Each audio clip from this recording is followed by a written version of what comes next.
Here's my worship, all of my worship. Receive my worship. Welcome back to Christ and I. This is Caleb Sims. Join me as we go through part. So previously on part 1 of the Ester series, we saw that there was a vacancy that was created because a person by the name of Vashti had disobeyed the king, and the king decided to remove her from his presence.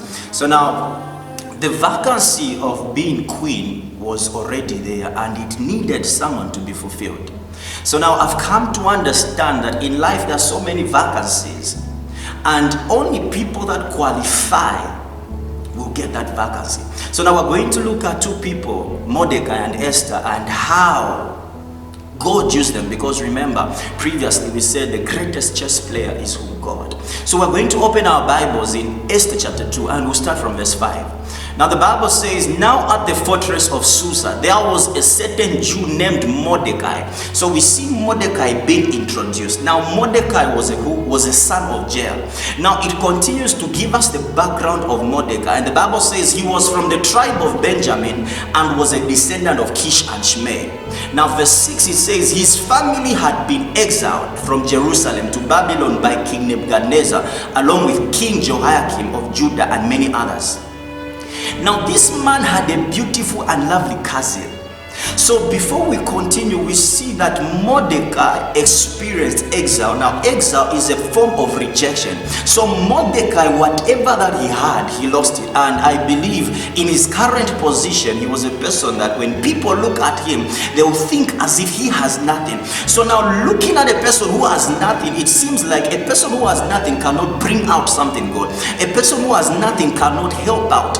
But Mordecai, understanding the power of helping out, even in the situation of not having anything, he sees a cousin by the name of Hadassah, also called as Esther.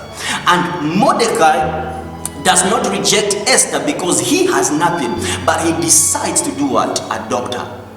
I get me. So now it continues saying that verse 7, this man had a beautiful and lovely young cousin, Hadassah, who was also called Esther.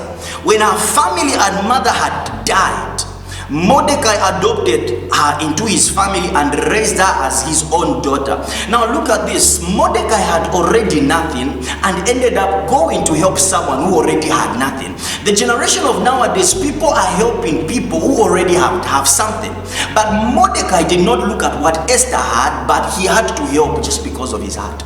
So we see that Esther had lost everything. Now if we are to put ourselves in the position of Esther, we see that there are so many people who are like Esther, where they have lost everything. Because one, Esther lost her father, she lost her mother. So now she was in a point of thinking as if her life is ended, because child of God, a father is a provider, a mother is a source of love. So all those things are cut off, and there is Esther thinking as if she's lost. But here comes a man. So now the Bible continues saying that this man had a beautiful, we've seen that Esther was beautiful. So now imagine the pain of Esther. She thought in her mind, she thought it was over. She wanted to give up, but she didn't know that the greatest chess player is God. And everything was happening for a reason. Are you getting me?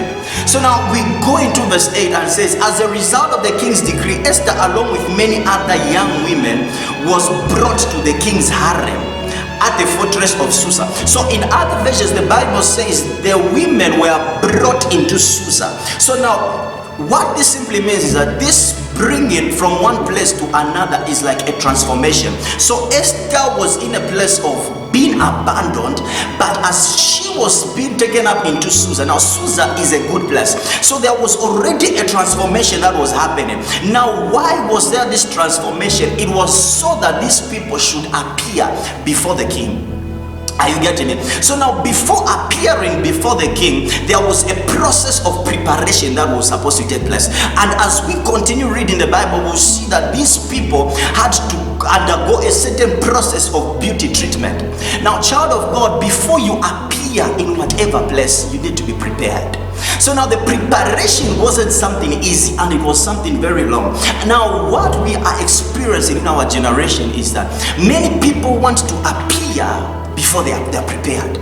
It is preparation that will determine your appearance. Are you getting me? If you are less prepared and you appear prematurely, it causes a certain distraction. So now we see that these women, before they appeared before the king, they had to be prepared. Now why should they be prepared? It is because they understood that this king was after the physical appearance. It was the reason why Vashti was left.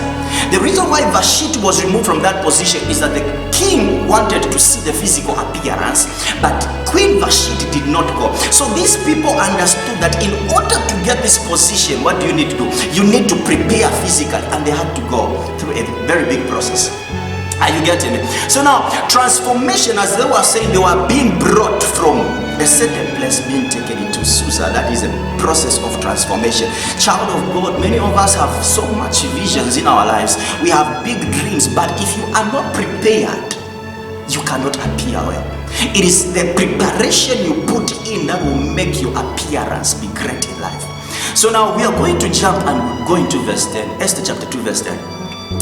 Now the Bible says Esther had not told anyone of her nationality and family background, for Mordecai had told her not to do so. So now we see Esther keeping a secret, not to tell anyone about her background or her nationality. So now Esther, in other versions, the Bible says Mordecai told Esther not to tell other people that she was Jewish. So now I've come to understand that in the process of preparation, there are certain things you need to keep to yourself that you shouldn't share with other people.